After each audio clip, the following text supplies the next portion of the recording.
Going live on YouTube any minute now. All right, we're live on YouTube. So welcome everybody over on YouTube. Definitely go ahead and put your name and location into the chat. And that's for those watching this live and also for those watching this later as a recording. Go ahead right now in the Zoom or in the YouTube comments and put your name and location in there. I would love to see who is on, where you're watching and joining from, and would love to welcome you all today. So welcome Monique in Virginia. Welcome Uta in Germany. Oops, screen change, there we go. Welcome Tonette in Norway. Ingrid in Portugal. Laura in Wisconsin. Hi, Laura.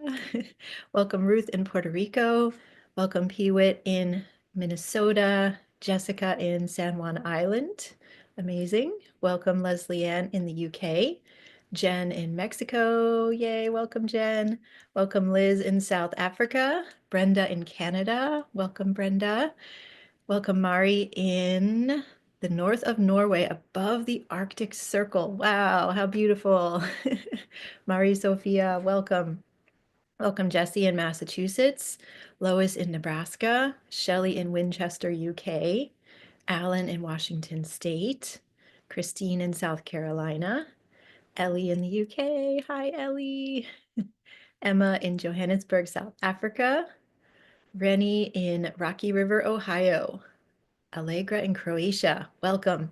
Terry in Ardmore, Pennsylvania, Daniel in the Czech Republic, and Sylvia in Thun. I'm not sure where that is. Welcome, Dawn in the UK. Welcome, Lene in Stockholm, Sweden. And welcome everybody joining over on YouTube as well. I'm just delighted to be here with you all. So how is everybody enjoying the reality transformation gathering so far?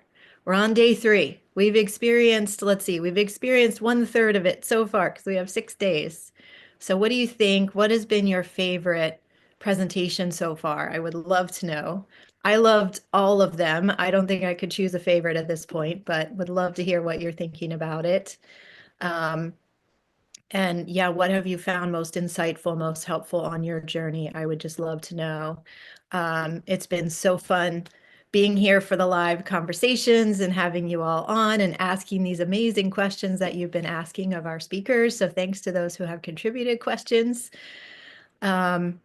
And yeah, Brenda says the one about the Sphinx being much older. Yeah, that was amazing yesterday with Robert Schoch. If anybody hasn't seen Robert Schoch's talk, go and see it. It's still out there for free right now. Enjoy. That was really amazing yesterday. Ingrid, thank you. Ingrid says your presentation about Egypt was deeply changing. Yeah, beautiful. Thank you, Ingrid. I'm glad that was helpful. Robert Schoch, the PowerPoint really helps. Yeah, right. The images really help us to understand like all of these very multi-layered things that he was talking about yesterday. Jessica says, I'm still digesting your chat with Keone. We've had a lot of comments on the video with Keone Hanalei, so check that one out too if you haven't seen it yet, about the 9 brains of the octopus. That was really amazing. So yeah, there's so much here to enjoy. So as I said on day 1, tune in. If you don't have time to watch all of them, don't worry. Tune into the ones that call to you. You know, the 1 or 2 that you watch could be the ones that change your life. So if you can watch them all, of course, because they're all so amazing. But find the right balance for you. Mari says, I loved everything, but haven't been able to see all the videos. The grandmother and the fountain. Yes, Jyoti Ma. That's an amazing interview with Jyoti Ma, speaking about the prophecies of the ancient indigenous cultures. Yes. Allison says, loved Robert and Keone. Loved them all. Great. I'm so glad you're enjoying it. Definitely those watching later on YouTube, put in the comments. Let me know which of the talks have you loved the most. Thank you, Christine. Christine says, epic, gorgeous presentations. Jocelyn, your presentation about the temples was stunning and woven together with Robert and the Sphinx, right? Feels so amazing. Avatars of synthesis. Yes, I love it. That is so great. Well, I have something really cool, really fascinating to share with you all today. So I will dive into my talk for today, and I hope you will love this one too. So this is about the alchemy of our chakra system and ancient sacred practices, which in this case, we're going to reach back to ancient Egypt, but like far, far ancient Egypt and even back to Atlantis to look at what is alchemy and how can we actually work with this in our lives in a real way and bringing it into the body, bringing it into the chakra system. We're also going to bring it into the planets in astrology and astronomy. And how does that connect in and how can that guide us in miraculous ways? Because we have all of these tools available to help us really make the transformation happen. We are not limited. We have so many tools, so many resources within our own bodies, right? Including the chakra system, our meridians, our energetic body that is connected through sacred geometry, through our toroidal field to everything around us. I'll talk about that today. And the earth and connecting with the earth and all the gifts that she gives us, the life force, the unconditional love that she gives us, and connecting with the cosmos. And anyone here who's an astrologer or loves to listen to and study astrology, you know how powerful it is, our connection to the stars and planets, and how what is happening in the heavens truly is mirrored here on the earth and within ourselves. This is why there is such a rising energy and interest around astrology these days. So let's dive into all this because it's going to be really amazing. And just in case anybody's watching, if you haven't yet signed up for the Reality Transformation Gathering, definitely go to realitytransformationgathering.com and register for free so you can get access to all of these amazing talks and presentations and free gifts from our speakers, because this one I'm doing now is just one of 40 that we are bringing together this week. Okay, so for those who maybe didn't see my first talk or may not know me yet, just a brief introduction. This is a photo from when I was recently in Egypt in April 2025. This is at Abu Simbel, and this was such a really cool moment with the Ankh, the key of life. So I am Jocelyn Starfeather. I am a visibility coach for visionary entrepreneurs, a spiritual alchemist, which is what we're going to talk about today, the alchemy.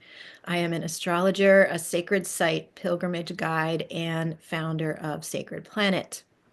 And I am devoted, I am dedicated, and I find such great joy in sharing shamanic and ancient wisdom to guide all who are ready, courageous seekers all around the world, in co-creating a revolutionary new reality. You know, as I like to say, we are birthing the radical new world together in alignment with the earth and the cosmos. So you can learn more about my work at wearesacredplanet.com. That's WEARE, sacredplanet.com, and on the Sacred Planet YouTube channel. And I hope you will dive into my website, my YouTube channel, and find all kinds of cool stuff that will be helpful to you on your path. So I really, really wanted to talk about alchemy with you all today because alchemy is reality transformation. And alchemy actually provides a roadmap. There are 7 stages of alchemy. There are 7 chakras. We can create a map, or we actually have been handed down through the generations from Egypt or even from Atlantis, this map that we can follow to, in very real and practical steps, transform our reality. Now, the thing is, and you'll hear this from so many speakers in this conference from all of their different areas of expertise, when we wish to transform our external reality, we must begin within ourselves. It is the only way. It is the way to begin. And we each have access to our own selves. So this is amazing because we have agency, we have power, we can do this, we can make these shifts happen within ourselves and also within our world. Now, we each hold pain, trauma, woundings, and old patterns within ourselves. It's part of being human. And these things are distorting our view of reality. You know, it's part of the journey that we have to work with these things, but we've got to become conscious and aware at a certain point that they are limiting our view of what's actually possible. We are taught from the very beginning of our life here in this modern culture that we're limited. And we take this on in a very deep subconscious way from the time that we are young children. And this is preventing us from seeing all that we really are, all that is truly available to us, the power, the magic, the ability, the capabilities, the possibilities that we actually have. But then when you do take up the courageous work of addressing the pain, the trauma, the old patterns, the perceived limitations that you carry, you liberate yourself from that past. You transform the way you see your world as you drop those limitations, and this changes everything.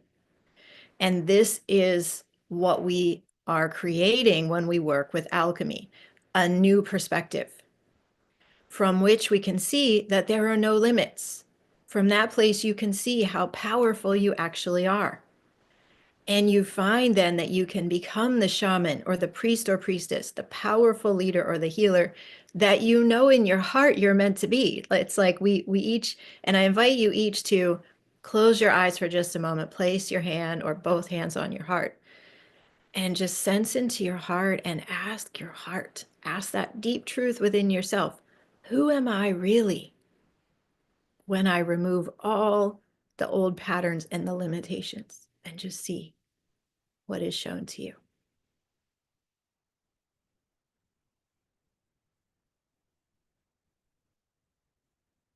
Take a deep breath in, really receiving this.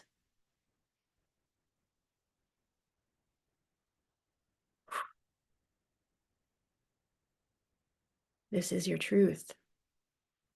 Or at least this is a layer of your truth. There's probably even so much more to who you really are, right? But let yourself see a little bit more and a little bit more on this journey. And I'd love to hear in the chat and on the YouTube comments, what did you see? What were you shown? Who are you really?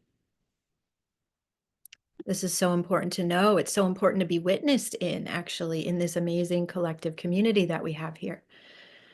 So I invite you to write that down, whatever came through. Either write it in your journal or write it in the Zoom or the YouTube comments.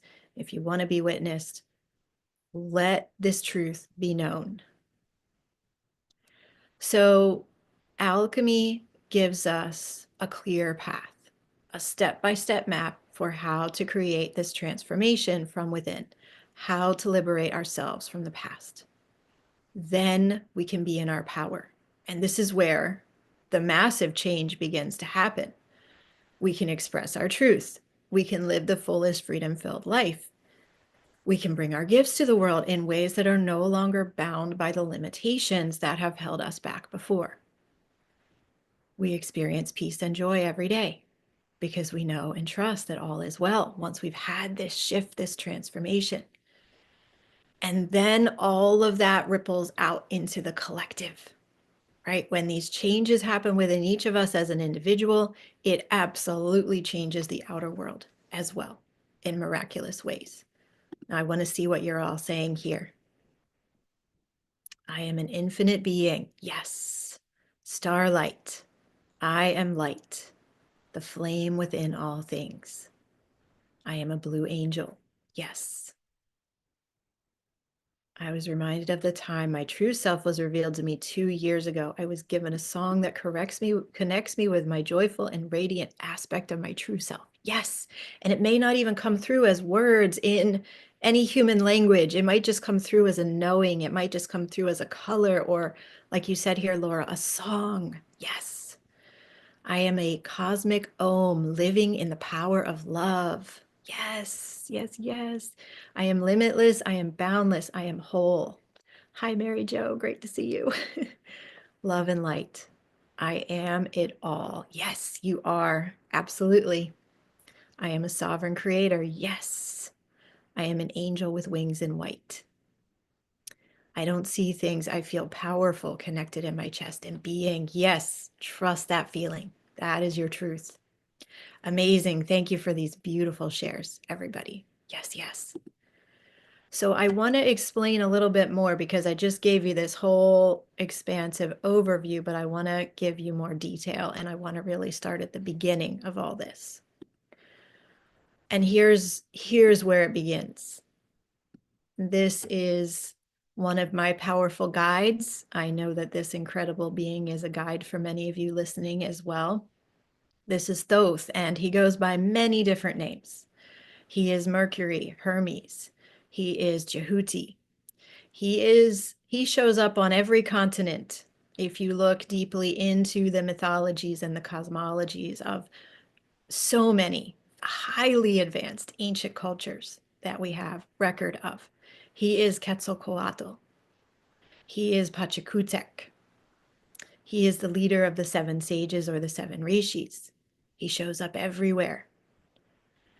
And he is this brilliant being who brought all of the sciences, writing, mathematics, architecture, astrology, astronomy, and alchemy, and so much more to the people. And so these are a couple of images from Egypt. This one on the left is in Abydos Temple, where Thoth, shown here with the ibis head in the Egyptian tradition, is holding this incredible double-staffed caduceus with the balancing the left and right hemispheres of the brain, the two serpents with the crown of Upper and Lower Egypt here. And he is assisting King Seti I in emerging from the resurrection ceremony by holding the Ankh, the key of life, up to his nose and mouth. Powerful alchemical image right here. It's a transmission. You don't need to listen to my words. You can take it in as a transmission. And this one on the right is from this incredible site that we don't often go to, but it's really powerful. It's called Athribis. And you can see here he's holding the Eye of Horus. He's holding his scribing tools. He has the sun disk on his head. Very powerful image of Thoth. So Thoth is said to, in one of the main cosmologies of Egypt, he is said to have appeared and created himself out of the vastness, the infiniteness. And then he, being a bird being, he laid the cosmic egg, and from that egg hatched the entire universe.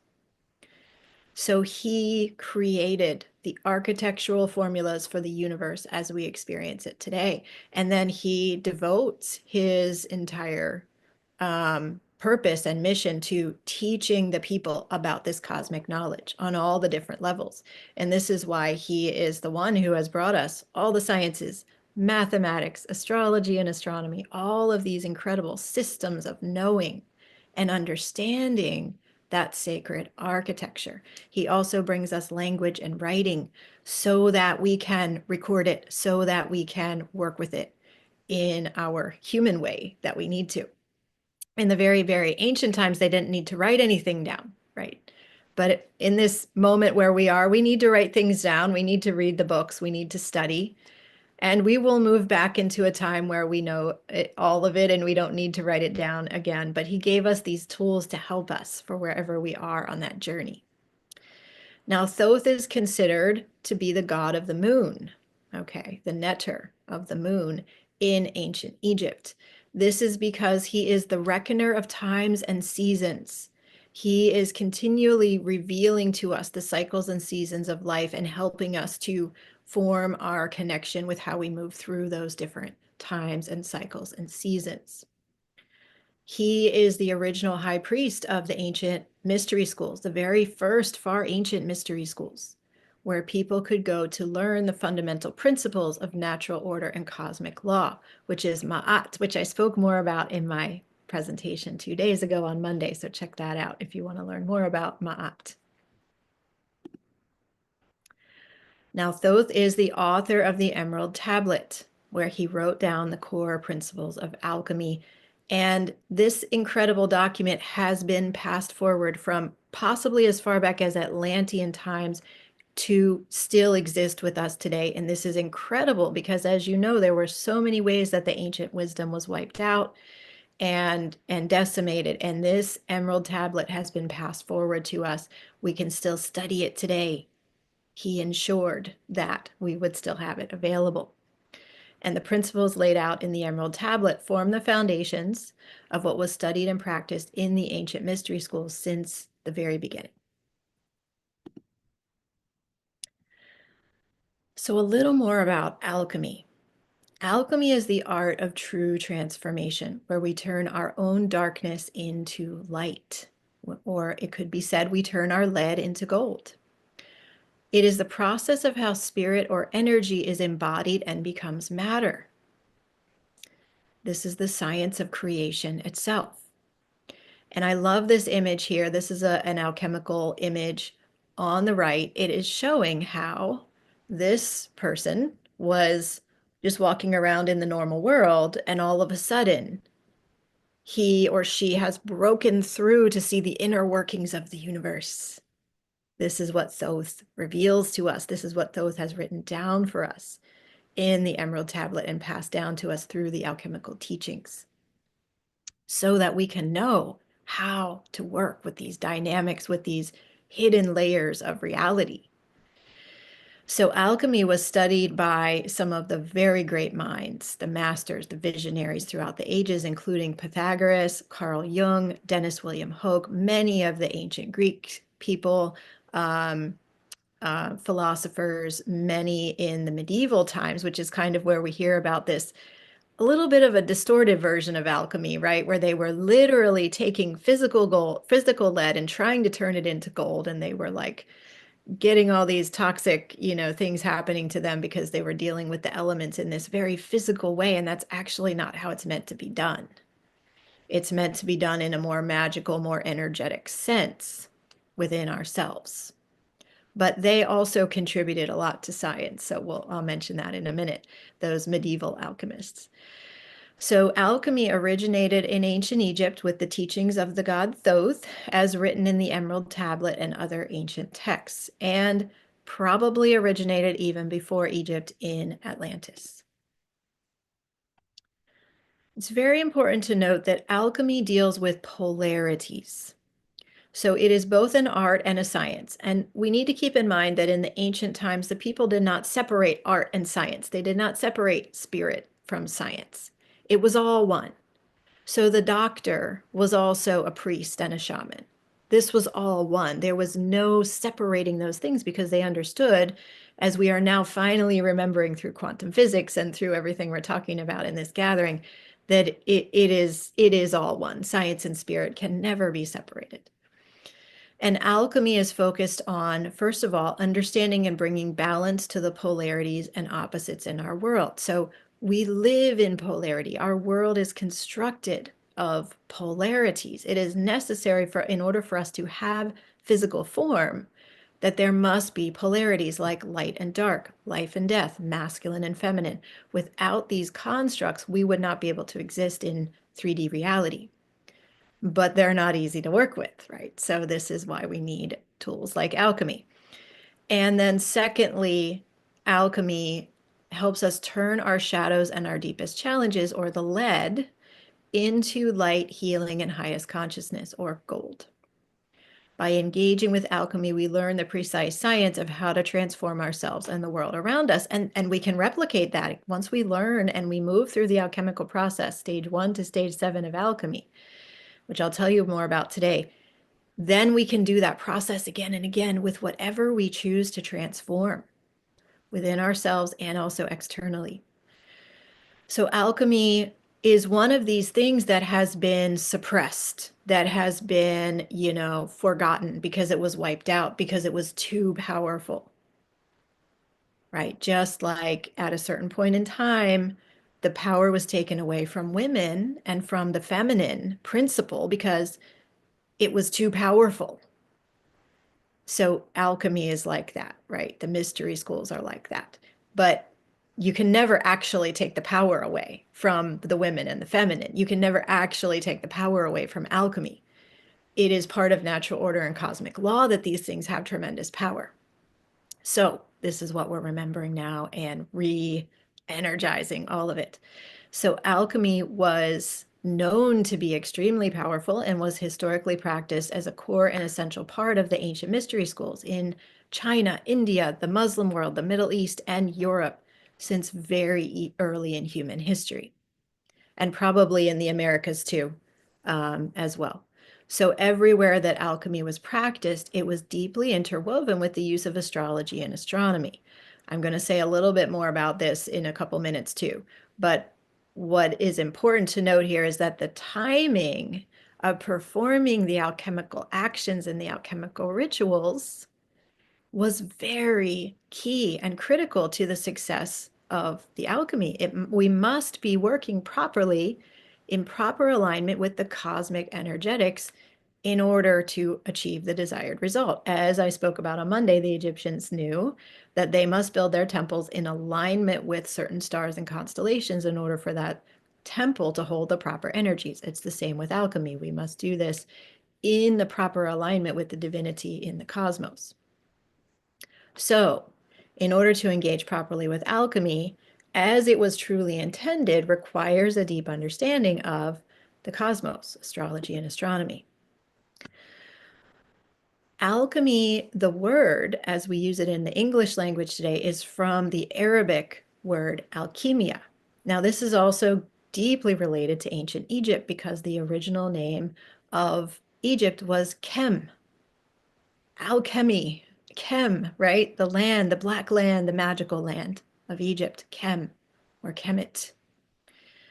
So, alchemy played a very significant role in early modern science, especially in chemistry and medicine. And this is what started in the medieval times with trying to turn lead into gold. And then it evolved into actually the experimental method and the scientific method as they got more refined with it. Very interesting. So that's using it in the more materialist sense, in the more physical way, but it has helped us to develop a very strong scientific process and even a medical process that we use today. In the material sense, that's not, of course, the whole picture, but it is useful. Alchemy is highly practical and occurs on a very physical, observable, and scientific level, yet it is also magical because the results we receive can be completely beyond our expectations. And remember, as the ancient people always knew, science and spirit are never separate. They are one. So the scientific, practical, observable is and must work hand in hand with the magical. And alchemy recognizes that. Alchemy invites us to find the balancing point between polarities because we live in this world that is constructed of polarities. And we must learn how to work with those polarities in order to gain mastery in our lives. Now, I would love to hear in the comments who is feeling the polarities really strongly in our world right now. It's like off the charts, right? With the ways that we are polarized, the different opinions. There are just completely different versions of reality. This one group cannot possibly see things the way this other group is seeing it, and vice versa. This is the rising up and intensification of polarities that's happening in our world. And this is actually a necessary and important part of us remembering and returning to the truths within because we are learning mastery on how to work with these polarities.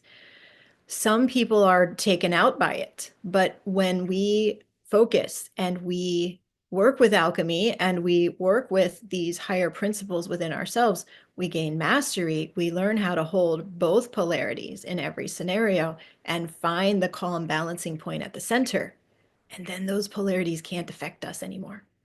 Now, alchemy is an incredible tool for learning how to do this. Yes, Lynn has mentioned Merlin. Yes. So this archetype I told you about, Thoth, right? Thoth, Jehuti, Mercury, Hermes. He is Merlin. Merlin is another name that I could have put on that slide. Absolutely. Yes.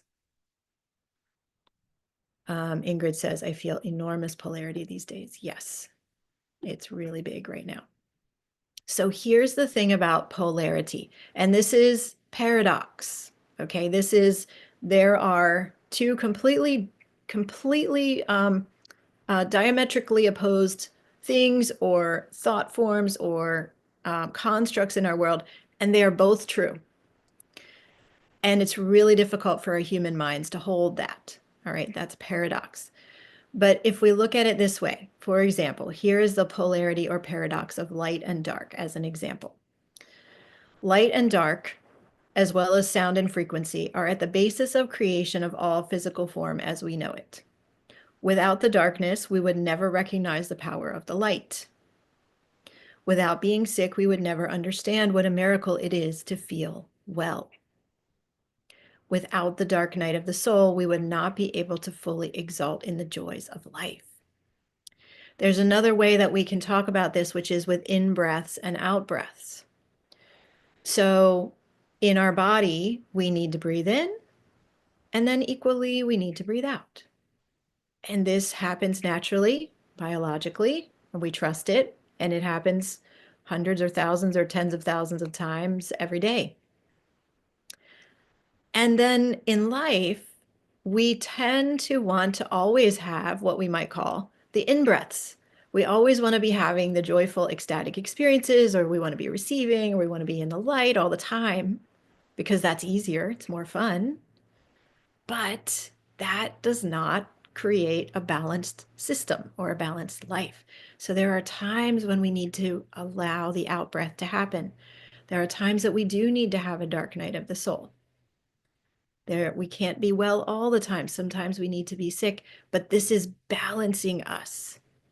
This is actually transforming us. The darkness actually transforms us, right? The dark nights of the soul transform us. So we need to allow those times to happen, just like we allow ourselves to breathe out. Can you imagine if we tried to only ever breathe in all the time? We couldn't live. Our body couldn't exist that way. So every ancient culture looked to the light to find life. And they all had their solar deities, right? They celebrated the life force. They honored the light in the world around them. But at the same time, they knew not to turn away from darkness. They knew to work with the darkness because both sides of this polarity are important to work with continually throughout our lives. And they knew to use the times of darkness to find and create transformation, because the darkness is the pathway into the mystery. So for example, the new moon or the dark moon, where we do not see the moon for 3 nights in a row, was a very powerful time. Can you imagine in ancient times when at night there was no electricity, there were no street lights, city lights, anything like that. So you would really notice the light or lack thereof in the sky. So when the full moon is out or the moon is waxing and waning, you have this incredible luminous light in the nighttime sky. So it would make a really strong impact on you when the sky is completely dark for 3 nights in a row. And the new moon or the dark moon, when we are in our natural state of being, coincides with the moon time, the menstrual time of all the women. And so the women would also be gathering at this new moon time, gathering in the darkness to open to the visionary and imaginal realms and bring through the visions that the community needs to guide them. And so the people understood that while this may not be the most comfortable time, this is a necessary and important time every 28 days to work with and through the darkness to find the way forward, to find the light.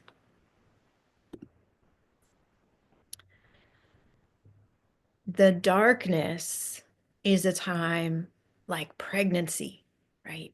It is, the deep feminine is like the womb. It is the black holes at the center of our galaxy that are birthing new stars.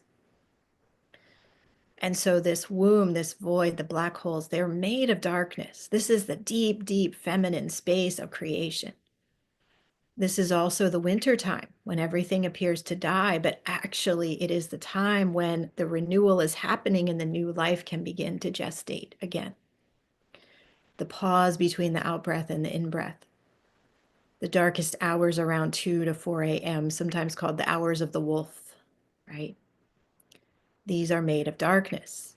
And these are the moments that hold the greatest mystery and that hold the greatest potential as well. So these are like the birthing places.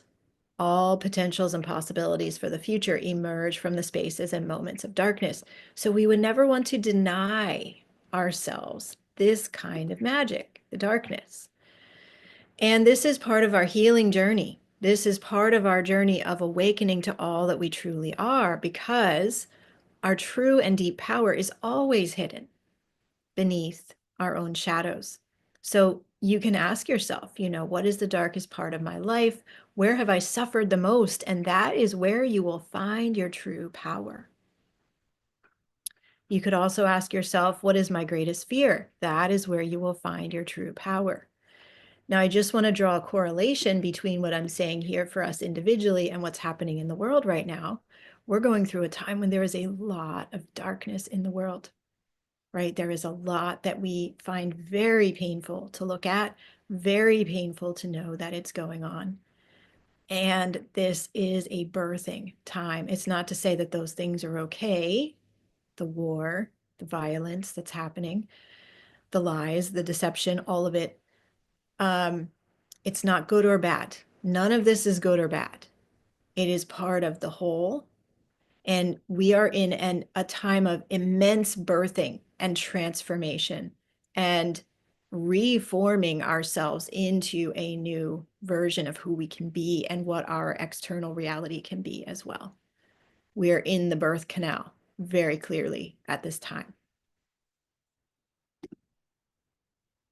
So alchemy is a guide in all of this to let our limiting and negative beliefs die away, to let us work with both the light and the darkness and come to have both of them as our allies. This has been a deep, deep part of my journey of my life that I have learned through alchemy, that I have learned through studying Egypt and going to Egypt, is to fully accept my fears, the darkness, my shadow as my allies. And this is how we can rise into our power in incredible ways. And you can do this too. This is how we transform our lead into gold. And many of you are doing this, I'm sure, in many ways in your own life. So alchemy teaches us how to work with these extreme polarities that we see in our world and that we hold within ourselves. So we learn through alchemy to hold and accept both polarities in any scenario, whatever it is that's going on, to hold and accept the paradox of that these both exist and bring our consciousness into the center point, the merging point at the center of the two of them, because there we can rest in balance and harmony.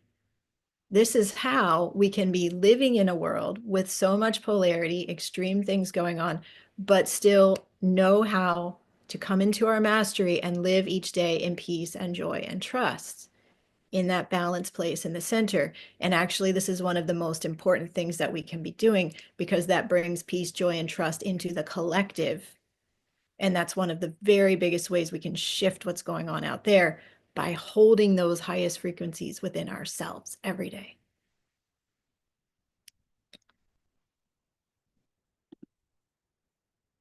Now, I do want to say a few words about astrology and astronomy, because as I mentioned, alchemy is deeply interlinked with the two of them.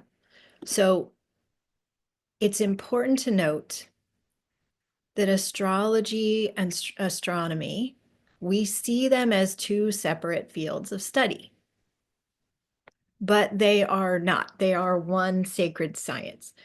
Astronomy is the scientifically acceptable part of this sacred science, and astrology is the more magical, the more intuitive, the more liminal. But always, for the ancient people on every continent, these would never be separated. These are one sacred science. Okay. So we know that since the beginning of time, since the beginning of recorded history, and of course, even before it was recorded, humans have tracked the movement of the heavenly bodies, the sun, moon, stars, the planets, the asteroids, and more. This is astronomy. They also noticed since the beginning of human understanding of a mythic reality that the events in the cosmos were closely tied to events here on Earth, and somehow there is a correlation between what happens in the heavens and what happens on Earth. Our minds can't fully understand this, but it's clearly true.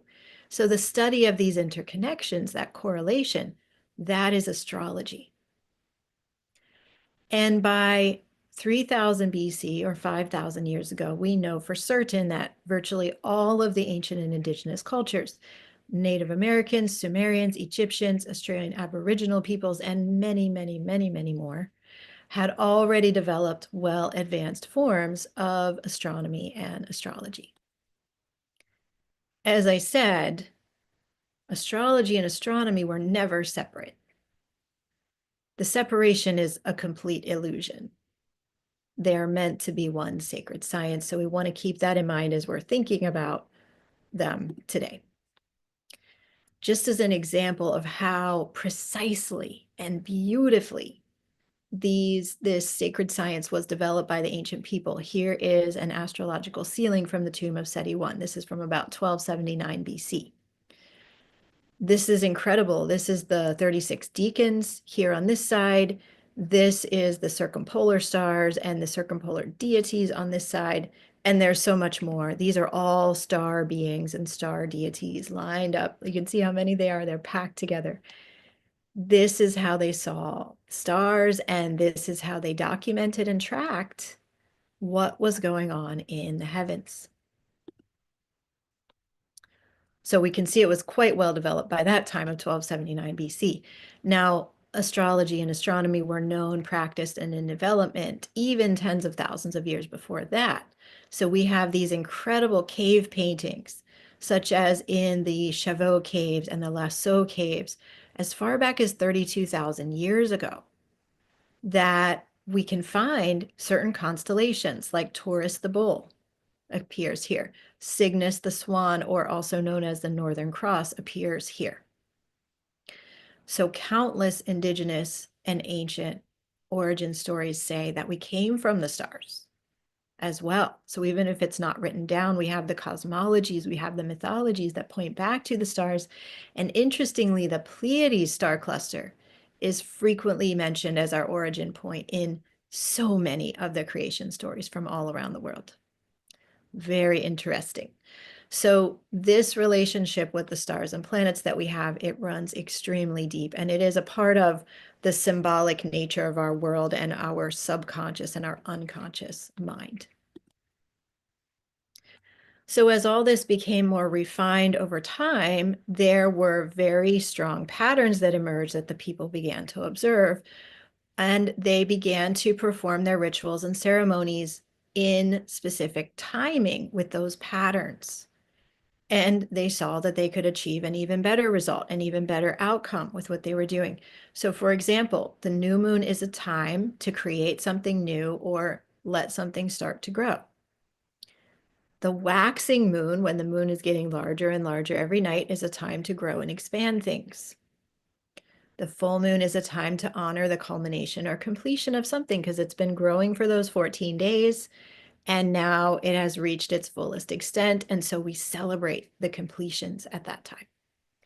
And the waning moon, when the moon is getting smaller and smaller every night, is a time to heal, let things go because the moon is waning, it's getting smaller, it's going away. We can release, we can let go, we can heal, we can clear during that time. And then, so that's just some examples of how to work with the moon. There's much more that we can go into with that. The planets also have an influence, right? So for example, we're going to have a Jupiter-Venus conjunction this summer in August. That's a really good time to hold abundance rituals, marriages, or celebrations. If Saturn is in a strong placement in the sky, it's a good time to build something or develop a structured plan. Maybe that would be when the ancient Egyptians would hold the stretching of the cord ceremony with Sechet to lay the foundation of the temples.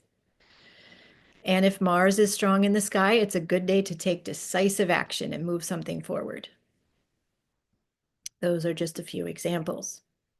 So we know that they were tracking these things. We have the documentation from, again, so many different places around the world that they were documenting these things. They also were watching the rising planets and stars. So this means what planet is rising with or just before the sun at dawn.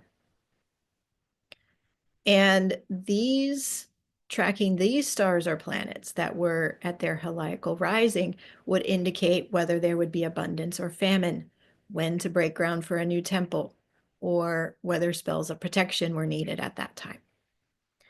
So the heliacal rising of particular stars is one of the aspects that some temples are aligned to. Right, so this is sacred timekeeping, and we see this as far back as the pyramid texts around 2400 BC. We also have this incredible star clock as another example, and these are actually on many of the coffin lids, the sarcophagus lids, dating back as far as 2100 BC. This is showing the deacons. This is showing the movement, the calculations of the movements of the stars, and all the deities and the beings that are involved in supporting that function. This is Tourette, the hippopotamus goddess. She holds the mooring post, which connects her always to the immortal stars, the circumpolar stars in the north. There's so much here again, of course. So it's fascinating. I'm going to be teaching a course going way deep into the star maps this summer too. In case you're interested, you can keep an eye out for that. So all of this was considered a science, truly a sacred science in ancient times. And with astrology and astronomy, we can predict the future. We can understand what somebody's personality is and how to better work with their challenges and their opportunities.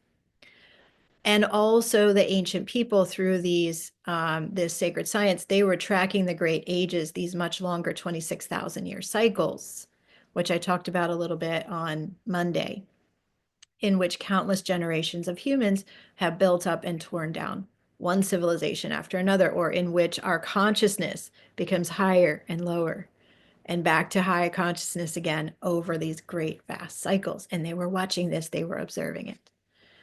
So this sacred science that today we call astrology and astronomy blends the mystical with the purely logical in a beautiful way that most modern sciences fail to do. And I'm going to move quickly through this part. I will say this briefly, and you're welcome to come back to the slides in the recording because I don't want to spend too long on this. But why does astrology work? Okay, there's quantum entanglement. So essentially, we are all connected.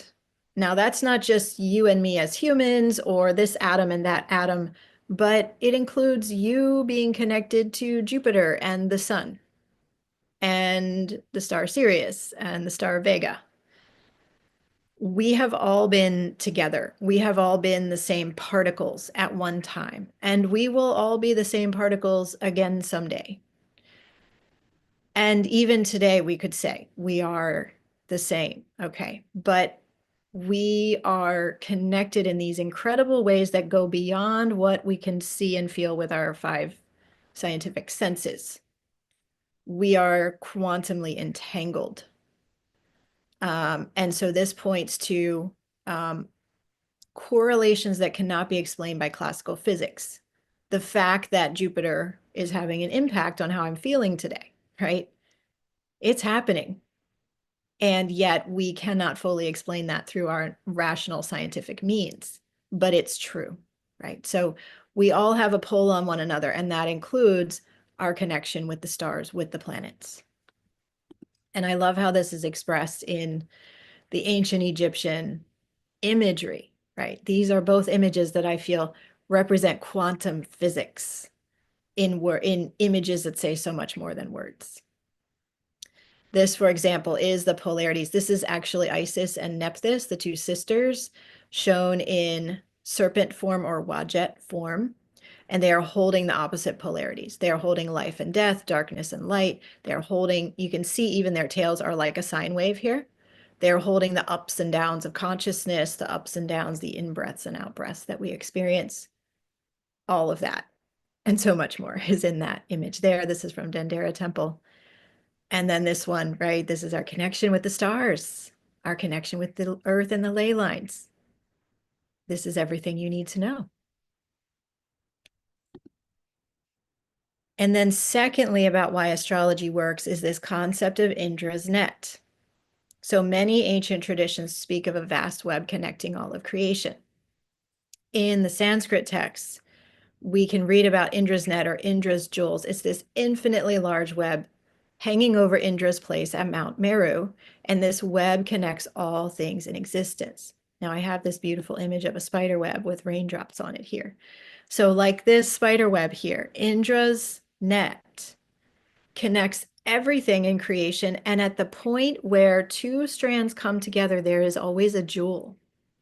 And that jewel is each one of us. So we are each a jewel on Indra's net.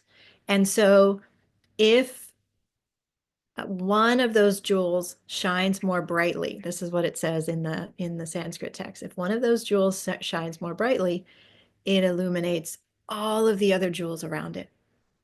Right? So what each jewel is doing, what each of us, a star, a planet, you or me, a spider, a fish, a bird, a tree, are doing has an effect on all of those around it. We are all intricately connected. As Alan Watts says here, imagine a multidimensional spider's web in the early morning covered with dewdrops. Every dewdrop contains the reflection of all the other dewdrops. In each reflected dewdrop, the reflections of all the other dewdrops are in that reflection, and so on ad infinitum. This is the Buddhist conception of the universe in an image. So this is another illustration of why astrology works. So then, when we combine alchemy, which I explained first, with astrology and astronomy, which I have just explained here, we have a very clear, precise, and reliable sacred science, which we can use to transform ourselves and our world. And to do this, I'll tell you a little bit more about how. We begin with what we wish to change. So we take the lead, we take the heaviest, densest aspects of our current reality. We then work in a very specific way to hold rituals at the proper timing to ensure the transformation, and we watch as it turns into gold. And in doing this, we come out of the circle of time and into the circle of life. I love this Ouroboros image here with, interestingly, the Pleiades or the Big Dipper inside of it. Now, you may be asking, how do we do this? How can we weave ourselves back into this infinite fabric that we know is available, like that Indra's net or this serpent that we see here that is representing all of creation, that we long so deeply in our hearts to return to our full connection with this? So first of all, we must recognize that we've never actually been separate from it. And this is where our chakras come in. This is where the sacred geometrical structure of the human body connected with the sacred architecture of creation comes in. Because we are always fully connected in to that web. We are never, never separate from it. And this is such a huge part of what we're remembering now. And when we change ourselves, we change that entire outer reality. Here's another view of the chakras and meridians that I just find really interesting. It shows these as spinning wheels, right? And they're projecting out to the front and the back, and they're connecting us in with everything around us. And it's connecting to all of these organ systems, everything that makes our body work and live and thrive. So in these practices that I'm speaking of, we engage the chakra system to facilitate the alchemy within ourselves. The chakras are absolutely key to how this all comes together. So our chakra system and the toroidal field, which spins out from the chakras, connects us with everything in creation. We know scientifically, and now this has been proven, that there is this electromagnetic field of the heart. I firmly and fully believe, I have no doubt, that every chakra, and there are more than just the 7, okay? There are chakras above and below those 7 as well, but every chakra has its own toroidal field. So this is so many multiple layers on which we are connected with everything around us. And there are actually no limits to who we are and what we can do, because we are really like this, but even expanded out infinitely. Now, we want to be aligned when we work with this deep knowledge of alchemy. We want to be aligning ourselves with the highest frequencies of natural order and cosmic law, because we know that it's happened in the past. This is what's said to have happened in Atlantis. is that they were working with the negative side of this. They were working with the side that was not in alignment with Ma'at. So then we want to come into this with pure and clear intentions and be sure that we are aligned with the divinity, that we are aligned with the highest frequencies. And then we will have the highest outcomes. So I want to show you the alchemical map. This is the map. Now, this is, you can see here, the chakras from the root, Muladhara, all the way up to the crown. Okay. And every chakra is connected with certain organs, certain endocrine systems, certain abilities that we have. Every chakra is also connected with one of the traditional planets. You will notice that this is, so these are the planets that you can see with the naked eye. So these are the planets that were most frequently observed by the ancient cultures all around the world.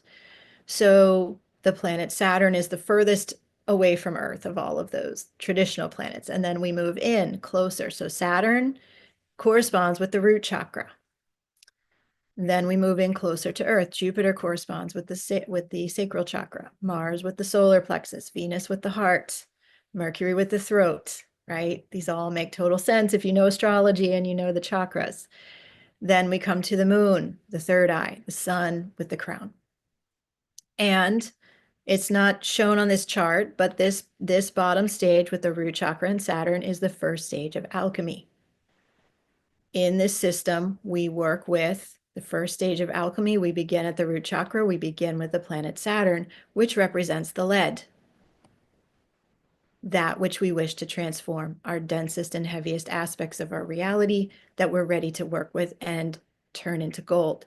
And we bring that through every one of the stages. Second stage, sacral chakra, third stage, solar plexus, and so on until we arrive at the crown, the upper realms, the sun, the gold. And by this time, we have transformed that lead into gold, meaning that we've taken, whether it's fear, doubt, not having self-love, not feeling like enough, whatever that density is within ourselves, traumas, pain, we're ready to release. We work with that and we transform it more and more at every stage until we arrive in these upper realms and we find that whatever we started with, the fear, the pain, etc., is no longer relevant, is no longer having an effect on us in our life, because it's not that we threw it away. It's not that we got rid of it, because that was always an ally. But instead, we have turned it into love and peace and highest consciousness, the gold, the sun, the upper realms. So this is a very magical process that I guide people through. And this is the key question for your alchemical journey, which is, what would you do if you knew that you could not fail? And in this alchemical structure, you will not fail. You will turn that lead into gold. So trust and surrender, and it is all becoming available to you. So this brings us to the alchemical prayer, which is a foundation of this work. And the alchemical prayer, let's just say this all together today. We said this together on Monday as well. I hope you feel the power of it already in your life since Monday. It is, dear universe, please send me all of the things that I need and most deeply desire that I do not even yet know are possible. And so it is. Blessed be. Now, if you're ready to experience this kind of alchemy, if you're really ready to transform your reality and your life, to turn your lead into gold, to unite the polarities within you by working with the stars and planets and engaging in the alchemical rituals and working with your beautiful chakra system, I have something really special to share with you today. And this is an invitation. I invite you to just sense into whether this resonates for you right now. And for some it will, and for some it may not be the right timing, and all is well either way. I will share my other screen with you here in just a moment. There we go. and I will share a little bit more about this alchemical journey that I'm inviting you on if it is aligned for you at this time. It is called the Sirius Star Portal Mystery School and Group Mentorship. And this is a very liberated and freedom-filled space. There is not a start and end date. You stay in here as long as you need to transform your life. And I will tell you more about the details of it, but essentially I am here in the group setting to fully support you through every stage of alchemy, which I very briefly described just now, but you can read this page for a lot more detail about every stage of alchemy. And at every stage, we're going to be working with the planets. We're going to be working with Egyptian guides. We're going to be working with ritual. It is a very magical cauldron that we enter into together. So if you would like to come here, I will just put this link to the page in the chat and you can come and check it out at your own pace as well. And for those watching the recording, that link will be right below the video as soon as this recording is posted. Let me put this in the chat on YouTube as well. So you can come here and check out the details on the page. I'm not going to read all the details now. I want to get to the really important points. But it is important to note that we are currently navigating a modern day mystery school where there's chaos, there's challenge, and we are being called into our mastery. And when we do step into our power and into our mastery, the most incredible miracles and breakthroughs occur. So that is the invitation here. Now, this is a system that I've been working with for many, many, many years. It came into my life originally in 2018, 2019. And when I started working with the alchemy, I saw how incredibly my life transformed. It was in ways that truly I never believed would be possible. And so I began to teach it to others, and I began to see how incredibly and really rapidly their lives were transforming as well. And I realized we were tapping into something so old, so ancient, and incredibly precise. To put ourselves, our consciousness, our soul, our physical being into alignment with the cosmos above and with the earth below, that it allows these changes to come through in a really fast way and in an easier way than going through all the dark nights of the soul and the things that we often have to do on the journey. It's incredible what this roadmap of alchemy does for us. So here's how we shift realities within this radical and joyful structure, as it says here. So we use astrology. Okay. And we use astrology to understand more deeply who you really are, what your potentials, what your possibilities are. This is a precise science that will tell you so much about who you are. So in the group sessions, I am most of the time giving astrology readings, personalized readings to each person in the group who wants them, so that you can unlock these secret codes of the cosmos that are in your astrological chart, in your astrological blueprint, because just that alone shifts your concept of who you are and what is possible for you. Now, there's more to the astrology because it's also about the timing of the rituals, and I will be sharing about all of that as well. But there's something really special about astrology for helping us to find our power in a very real way. Like when we read it on our chart, and when you see that and you understand that this is telling you something that your soul wanted you to know in this lifetime, you can really trust that in a different way than any other knowing. And so it helps us feel safe as we're going through big changes because we can see the mythological piece here. We can see how we are the hero in our own hero's journey.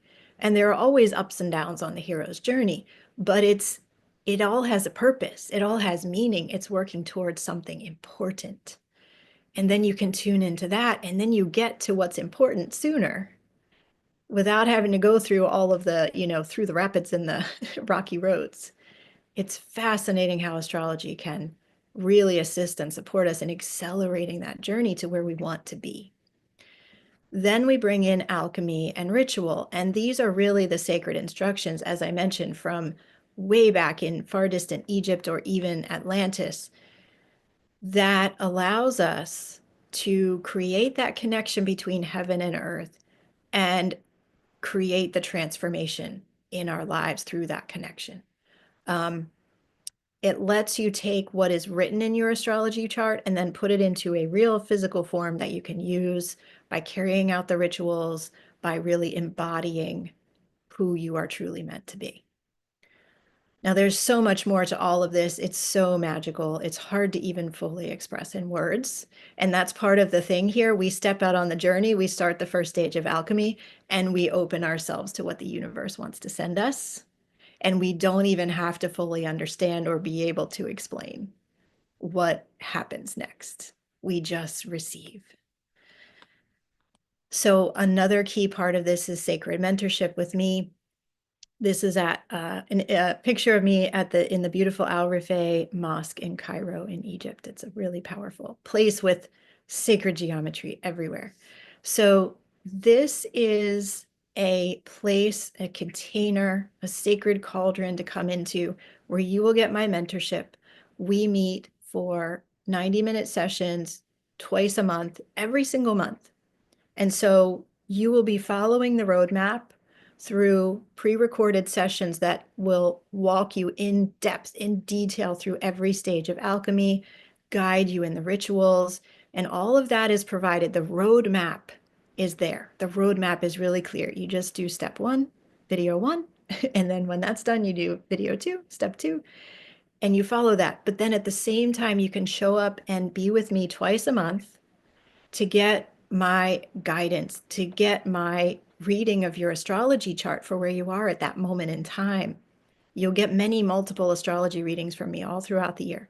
These are, like 5, 10, 15-minute readings to zone in on exactly what you need at that moment in time.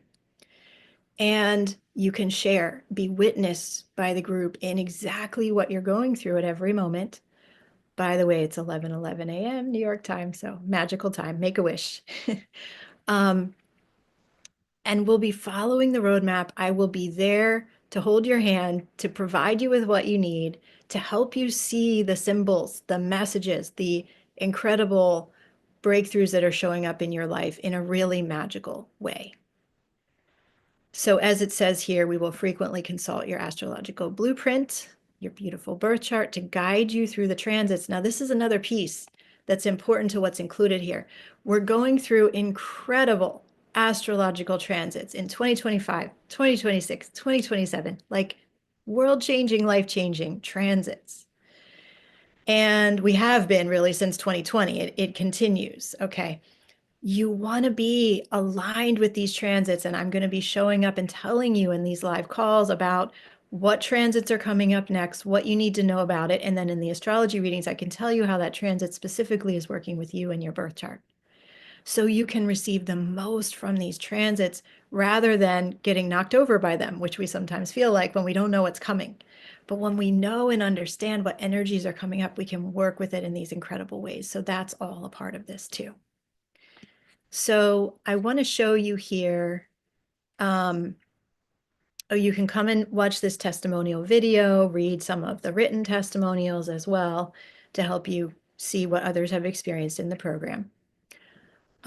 We've talked about this part in the presentation. So I want to show you the alchemical stages, and this is really the main framework of this program is the 7 stages of alchemy.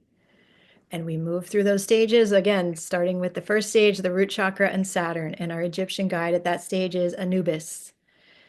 And we move to the second stage, we move to the third stage. And each of you will be doing this in your own timing. That's why I make this a very freedom-filled container, because sometimes you need to spend 3 months in one stage. And that is okay. Or sometimes you'll come through a stage in just a week.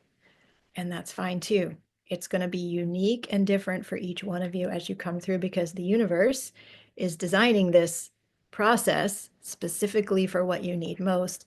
When you step into the stages of alchemy, all that is opened up to you. and will happen in perfect divine alignment. So here, come and check out what you'll receive. Again, I'm not going to read everything right now, but you'll see everything here is what you get in the program. And you will get these 3 pre-recorded astrological classes to help you learn more about the astrology. These are the dates and times of our live group sessions on Zoom. They are always Wednesdays at 11 a.m. New York time. And they are all recorded. So I know some you'll be able to attend live, some you won't. It's okay. If you ever can't attend one and you want to send me by email at least 2 days ahead of time questions, or you want to ask for a birth chart reading, you can just send me that ahead of time and I'll include it in the recording. But just be sure to get that to me 2 days ahead of time so I have time to get you in there, on the roster. And then I really invite you, as you're thinking about whether to join this, come here and read through the stages of alchemy, because this is where the magic happens. So I'll explain to you the first stage just so you can see the beginning, but I invite you to come and read the other so you can see all the depth of what you're going to experience here. So the first stage of alchemy is called calcination. This is all from the Emerald Tablet, okay, from Thoth. So we begin in calcination. We work with the root chakra and the planet Saturn. Our guide from Egypt is Anubis, or Anpu, the door opener and the way shower. And this is an incredible stage because I will guide you to create a magical sigil that will represent your heaviest burden that you're ready to release. That's your lead. And then you will perform the ritual to transform and transmute it so that you can be free. And you will be just amazed at the profound shifts you will feel already at this stage once your ritual is complete with the sigil. It's life-changing, just this first stage in and of itself. But it's not the end of the story. There are 6 more stages to help you keep transmuting and transforming that heaviest burden, which we call your prima materia. Whatever that heaviest burden is, you're gonna work with it in the ritual, and you're gonna continue transforming it through all of the stages. So this allows you to work in a magical way with the past patterns, ancestral trauma, the wounds, the things that are really hard to get to through therapy or counseling or whatever it might be. It helps you to address that construct, that pattern, that fear, that wound, that trauma, whatever it may be, without having to go into it again, okay? You're recognizing it. You're actually honoring it. You're turning it into a sigil. The sigil is this incredible thing that works on both a physical and an energetic level and a subconscious level as well. And when you take that sigil and you transform it, you are literally rewiring your subconscious awareness of what reality is, so that that fear, that wound, that trauma will not affect you in the same way anymore once you bring it through the transmutation of these 7 stages of alchemy. And like I said, even just the amount that it shifts in this first stage is incredible. You will feel it. You will feel how it no longer has such a pull on you. You will feel how it can actually be your ally. You can feel how it's actually already turning into your power. So this is our incredible beginning. I invite you to come and read through all the stages of alchemy here. 2nd stage, dissolution. 3rd stage, separation. Here we work with Sekhmet, Mars, and the solar plexus, and we go on. And we're rising with every stage more and more into the upper realms. Here we are at the 5th stage, fermentation, the throat chakra, the planet Mercury, and Thoth. Right, so we're rising in the chakras, we're rising into the higher realms of our consciousness until we get to the 7th stage. And here by this time, you have fully transformed that heaviest burden, that lead, you've transformed it into gold. You are a very new person at this time. You have transformed yourself. You have transformed your subconscious perception of reality. So it goes far beyond what we consciously know. You are actually rewiring your subconscious mind and subconscious patterns within yourself, which is incredible. It truly gives you an entirely new reality that you're living in, that is aligned with your highest self, that is aligned with your highest potential, because that's what the universe wants for you. The universe wants each and every one of us to be carrying out our highest plan, to be living as our highest self, because that's how you can bring your greatest gifts to the world. That's how you can be living in peace, love, and joy every day. The universe doesn't want us to be in despair and trauma, right? This is bringing us back into alignment. And as I mentioned, when you step out on this alchemical journey by doing the first stage, creating your sigil, your magical sigil, performing the ritual with the sigil, you are saying to the universe, I'm ready to come back into alignment. I'm ready to come back to all my power and all that I know I'm truly capable of. And the universe will open the door in a different way for each and every one of you. This is why I love guiding this program, because I never know how the magic is going to come through in such incredibly unique and individual ways for every one of you. But it happens every time. And it's so beautiful. And again, it's like you can't even fully put this into words, right? But you will turn that lead into gold. And I will be here holding sacred space for you, giving you guidance all along the way, astrology readings, astrology updates of the transits coming soon. So you'll know how to work with them to accelerate your evolution into becoming your highest self. So, as it says here, this process opened my life up to the most incredible things. And that's why I've now been guiding others through this for years. And I'm so excited to share this with you in this group mentorship.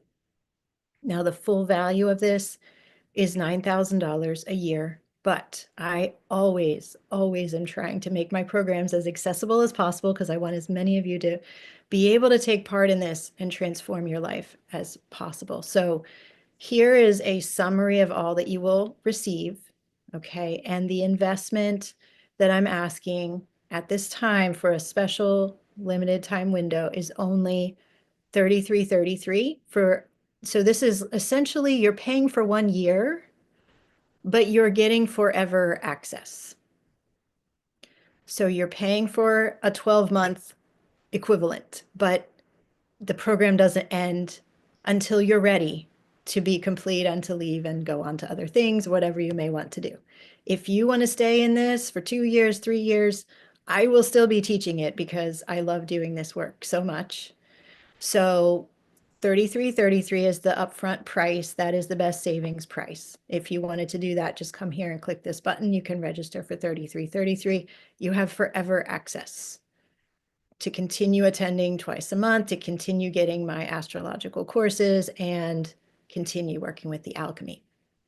Because some people get to the end of the alchemy and they've transformed one of their leads into gold, and then they're ready to go back to the root chakra and transform another one, and then another one, right? So you can stay in the program and keep doing that as many times as you wish.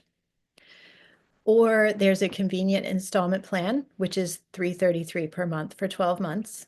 And once that installment plan is completed, you have forever access. So with both of these payment options, once you pay for the full year, you have forever access.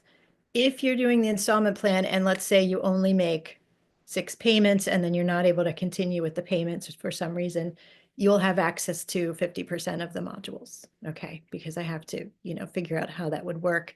But essentially, I want you to stay in and complete that payment so that you can have forever access and remove all limitations, right? So either one of these payment plans, the pay in full upfront for $33.33 or the installment plan of $333 a month for 6 months, or sorry, for 12 months. Once either of those is complete, you can stay in the program as long as you want. You have forever access.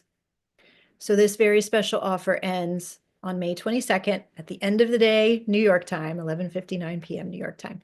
So just be sure to join by then. Now I want to go and just see if you have any questions, and I will put the link to join in the chat here once again to make sure you all have it.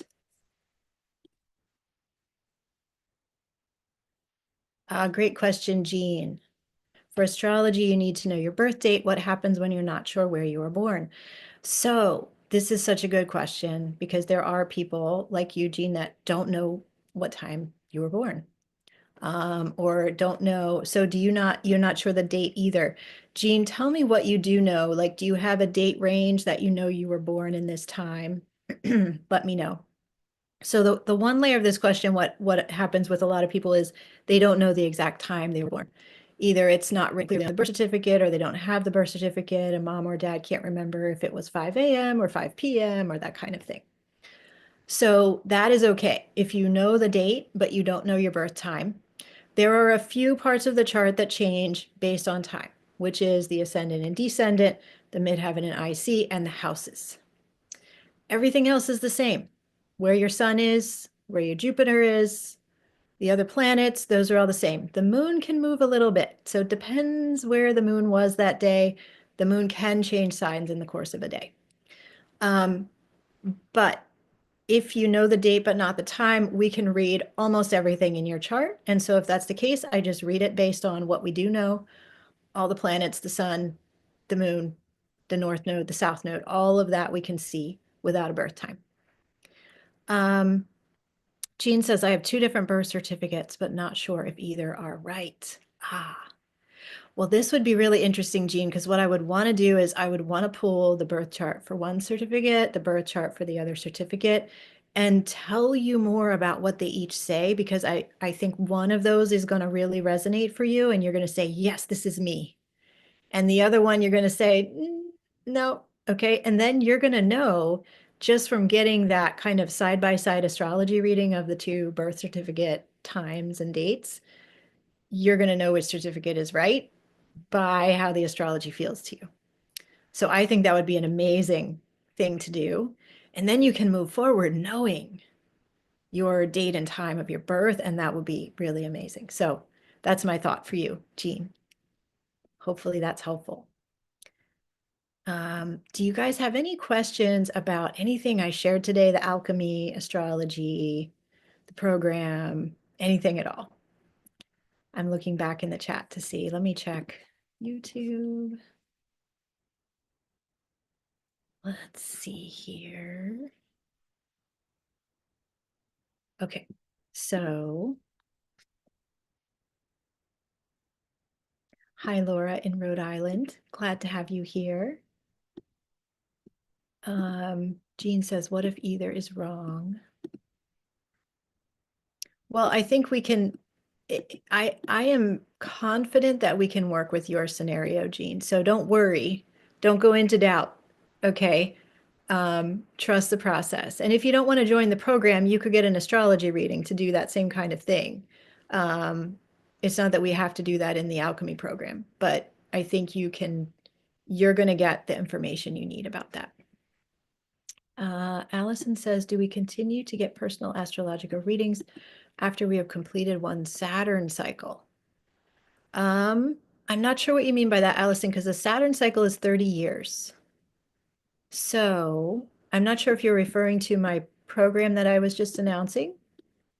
If you could clarify your question, that would be great. Mari says, would it be possible to make the monthly payments into half and do it for 24 months? I'm sorry, Mari, I can't do that. So because of the high level of support and care that I'm giving to everyone in this group, I can't do any, free or discounted or altering the payments. I very, very carefully thought about the structure of this and the investment. I made the investment as low as I possibly could. And so that is my offer. Okay. If that won't work for you, then there are lots of other programs that I have, and I invite you to those. I have a number of donation-based courses, and actually I'll give you the link to those here. This is on my website.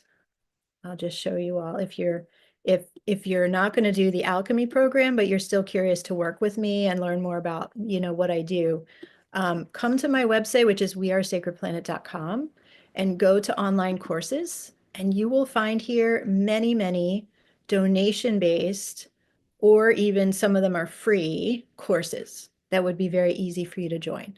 So if the alchemy program's not right for you, you're welcome to come here and see what maybe resonates more. Lots available. Barb, hi Barb. Barb says a beautiful and fully transformative program. Thank you, Barb. Barb is currently in the Alchemy program, so thank you for your testimonial here in the chat, Barb. I really appreciate it. Thank you, thank you. Let's see. Christine is saying, just pointing out that many people pay $300 for an astrology reading, so the cost of this includes that and the alchemy depth. Yes, there's so much included here. It's so much more than an astrology reading. And it's really astrology readings throughout the year and so much more. Oh, thank you, Aaron. Aaron is another one of my clients in the alchemy, and he says, this is amazing. My time with Jocelyn has been amazing. And honestly, I feel it has been worth every moment and every penny. Amazing stuff. Thank you, Aaron. I really appreciate your testimonial there too. Thank you so much. Pascal says, hi, Jocelyn, just like you, I'm fascinated by astrology among many of the other subjects. This week program is a pure delight. Thank you very much. Thank you, Pascal. I'm so glad you're enjoying the reality transformation gathering. That's amazing. Thank you, Barb. Life changing in the best way. Yes. Aho. Aho. Thank you so much. And thank you. Arrow. Yes. Arrow is another one of my amazing clients. Thank you, Arrow. Beautiful to work with Jocelyn. Much love. Yes. Okay. Thank you all so much. Now, if you don't have any questions, we will close because we are going to have another live presentation coming up in about a half an hour. Let's see. Oh, I have a note from Kasha here. Oh, I love that my amazing clients are on this call and are making so many beautiful comments. Thank you, Kasha. Kasha says, I've been through the serious course and just now the second time it's been wonderful and transformative. Thank you so much, Kasha. And Kasha and Arrow were in Egypt with me last month. So I hope you guys are beautifully integrating all that we experienced in Egypt. Yes, thank you. Thank you so much, P. Witt. It's an honor to spend time with you too. And thank you, Valerie. Much love and gratitude. Okay, well, so much love to you all. So I will go ahead and close the live call here. We do have another amazing presentation coming up. This is going to be from Verdeluz, and he is going to speak about locational astrology, which is a really important topic that so many people ask me about. He's also going to talk about the communities of the future and how we can create communities that bring together all levels of the community, from the children to the elders, and bringing us together with these incredible astrological constructs that help us to understand who we really are and how we can contribute in community. So I know he has so much to share that's going to be really, really cool. So I invite you to join me again in a half an hour at 12 noon New York time. Same time, or same Zoom link as always at 12 noon New York time. So I will see you all then.